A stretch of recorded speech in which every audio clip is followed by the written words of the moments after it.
1. Imagina la sensación de quietud absoluta. No el silencio de una habitación, sino la ausencia total de tiempo, la oscuridad terciopelada donde no existe la respiración y la memoria se desvanece en la inmensidad de la eternidad. Lázaro, el hombre que una vez fue amigo de Nazareno, vivió en esa quietud durante 4 días. Caminó a través del velo que separa la vida mortal del reino del silencio, y luego, a la orden de una voz que resonó en los cimientos mismos de la existencia, fue arrastrado de vuelta. A menudo celebramos el milagro, el poder absoluto de la vida que regresa a la tierra fría. Pero rara vez nos detenemos a considerar el peso de ese regreso. Si has estado buscando el propósito oculto en tus propios momentos de sufrimiento, considera suscribirte a este canal mientras viajamos al corazón de un misterio que ha permanecido en gran parte sin ser expresado durante 2 milenios. ¿Por qué Dios, en su infinita misericordia, permitiría a un hombre saborear la paz del más allá solo para arrastrarlo de vuelta a la fricción y la decadencia de un mundo roto? La casa de Betania nunca volvió a ser la misma después de que la piedra fue removida. Lázaro, hermano de María y Marta, no regresó como un hombre que simplemente había sobrevivido a una enfermedad o a un cataclismo. Regresó como un hombre que llevaba en sus pulmones el polvo de otra tierra. Pensemos en la experiencia de María y Marta. Lloraron hasta que se les hincharon los ojos, su fe puesta a prueba por la demora de Nazareno, quien se quedó en otro lugar mientras su hermano caía en las garras de la tumba. Cuando Nazareno finalmente llegó, el aire estaba impregnado del aroma de las especias y del olor denso y estancado de la corrupción. El milagro de aquel día es famoso, la orden de salir, el andar vacilante de un hombre envuelto en sudarios, pero lo que siguió fue un profundo y sombrío silencio. Debemos preguntarnos qué significó para Lázaro contemplar los rostros de sus hermanas después de haber visto el rostro de Dios. Había sido liberado de la lucha de la carne, del dolor de las articulaciones y de la carga de las preocupaciones humanas. Había entrado en el umbral de esa paz restauradora que todos los seres humanos anhelan, un lugar donde el aguijón del pecado está ausente. Volver al mundo, sentir el corazón latir con dificultad una vez más, debió ser una forma de profunda desorientación. Fue un segundo nacimiento, pero uno que llegó con el recuerdo de la luz que acababa de dejar atrás. Consideremos la implicación teológica de este regreso. En la sabiduría de las antiguas escrituras, vemos que Dios no se realiza milagros simplemente por el espectáculo. Si la resurrección de Lázaro hubiera sido solo una demostración de poder, sería un milagro fugaz. Pero cada acto divino se entrelaza en un tapiz mayor. Lázaro no resucitó para vivir una vida larga y cómoda bajo el sol de Judea. Resucitó porque su vida y su posterior muerte sirvieron como testimonio vivo de la soberanía del Creador sobre el reino de las sombras. Se convirtió en un puente entre lo finito y lo infinito. Cada vez que partía el pan, cada vez que caminaba por los polvorientos caminos de su aldea, la gente lo miraba y veía cómo la imposibilidad de su propia condición se transformaba.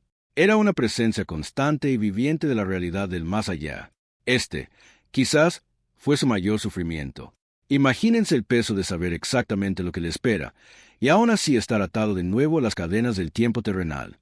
Era un hombre que vivía con un pie en la tumba y otro en el mundo, un extraño en su propia piel. Ya no podía satisfacerse con las mezquinas disputas de mercado, ni con las ansiedades de la élite religiosa. Había trascendido el umbral, y sin embargo, debía permanecer allí.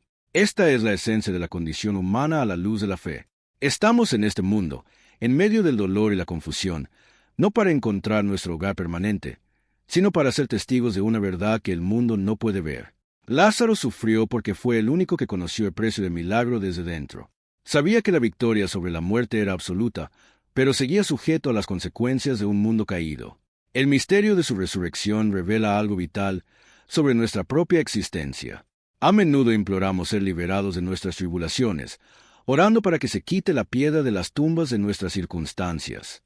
Pedimos ser restaurados, que se nos devuelva la vida que una vez conocimos.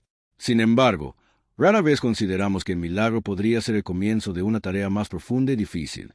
Cuando nos restauramos, cuando nos elevamos de nuestros abismos más profundos de desesperación, no estamos llamados a regresar a nuestras vidas anteriores como si nada hubiera cambiado.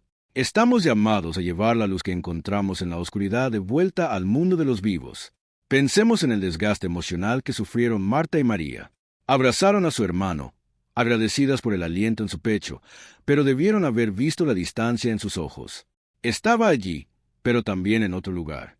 Había perdido la simple ignorancia de mortal, esa dicha de no saber qué hay más allá del velo. ¿No es ahí donde nos encontramos cuando nos topamos con lo divino en medio de nuestro propio sufrimiento? Una vez que has rozado el límite del infinito, el mundo de lo finito se siente más pequeño, más frío y más frágil. Hay un paralelismo aquí con los profetas del Antiguo Testamento, hombres que hablaron con el Todopoderoso y nunca volvieron a ser los mismos. Vieron la gloria, y la visión ardió en sus mentes mucho después de que el cielo se hubiera despejado. Lázaro fue una profecía viviente.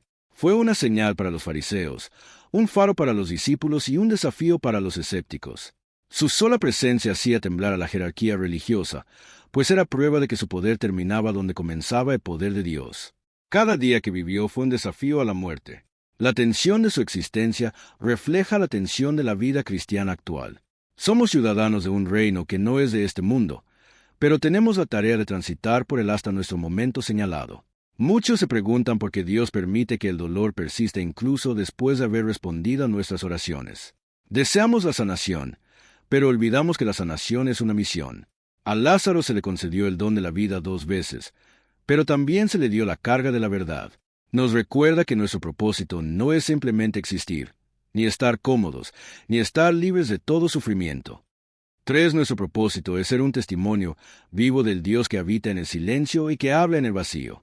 Si estás atravesando un periodo en el que tu fe se siente como una pesada carga, o en el que sientes que has resucitado de una muerte espiritual solo para enfrentar más pruebas, debes saber que no estás olvidado. Estás siendo purificado. Estás siendo preparado para dar testimonio de la realidad de la resurrección de una manera que quienes nunca han atravesado el valle no pueden comprender. Los últimos días de su vida en la tierra, que no están registrados en las páginas de la Biblia, debieron ser una lenta transición de regreso al silencio que una vez había experimentado. Había cumplido su misión. Había permanecido como centinela de la verdad. Y cuando finalmente cerró los ojos, no fue con el temor a lo desconocido, sino con el silencioso reconocimiento de un viaje que completaba un ciclo. Él había sido el hombre llamado. Él fue el hombre que vio el otro lado. Y Él fue el hombre que nos enseñó que incluso en nuestros mayores sufrimientos, somos sostenidos por una mano más fuerte que la muerte.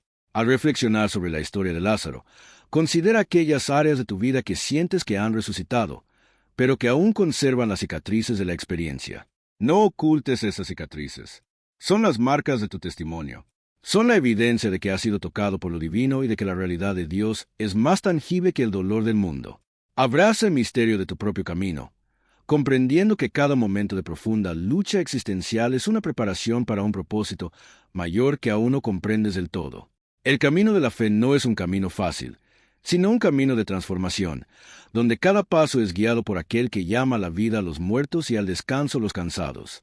Si esta exploración de los misterios más profundos de las Escrituras te ha conmovido, te ha brindado un rayo de luz en tu propio tiempo de oscuridad, te invito a compartir este mensaje con alguien que necesite escuchar que su sufrimiento no es el final de su historia. Únete a nosotros mientras continuamos desvelando las capas de las verdades antiguas para encontrar la fuerza para nuestro caminar diario. Tu apoyo nos ayuda a mantener este espacio abierto para quienes buscan esperanza en medio de la incertidumbre. Que encuentres la paz que sobrepasa todo entendimiento y que camines con la certeza de que el Nazareno que resucitó a Lázaro es el mismo que te acompaña en cada valle, tomándote de la mano mientras te diriges hacia la luz.